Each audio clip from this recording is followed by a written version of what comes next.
Once upon a time, an enchantress turned a handsome prince into the terrible beast when she discovered his selfishness. She left behind an enchantress. If the prince did not find the true love before Lazarus petal fell, he would remain a beast forever.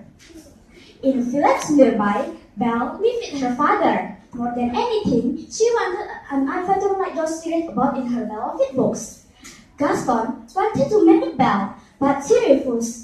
Belle thought he was a beastly boy, and Gaston didn't understand why she was always reading. "It's not right for a woman to read," he said. Belle's father, Maurice, was inventor. His latest invention was automatic voiceover, which he was taking for a contest at the country fair. Before her father went to the contest, Belle said, "Father, I only need a rose plucked by your hand."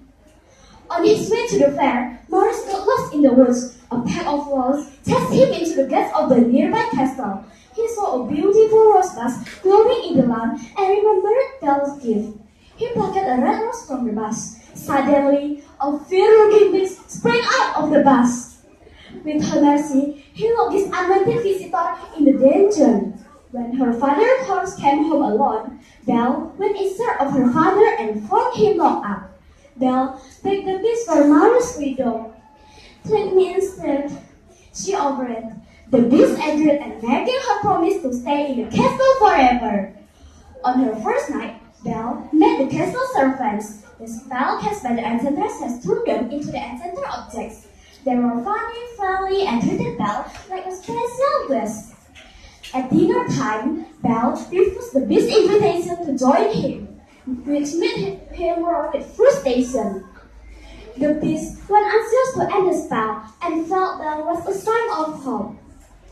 Later that night, Belle came upon a magic rose. As Belle reached out to touch it, the beast appeared and grabbed the precious rose. "Get out!"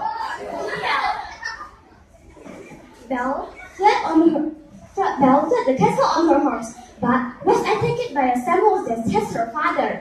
Risking his life, the beast saved Belle. In the days that followed, the beast began to see the goodness in the beast.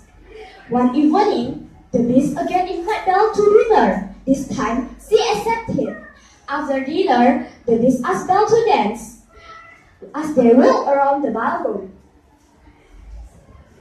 When the beast realized he was in love with Belle because of his love, the beast let Belle return home to see her father. When Gaston heard her speak fondly of the beast, he grew jealous and stormed the castle. Gaston stabbed the beast and then was accidentally thrown off the roof. Belle pulled the beast to safety. Please don't leave me. I love you," she shouted. As she spoke, the Lazarus petal fell. Then a shower of sparks filled the air. The beast began to transform into the handsome prince. The enchanted objects were filled with joy as they two turned back into the humans and watched their prince and Belle fall in love anew. Thank you for your kind attention. I hope you like this story.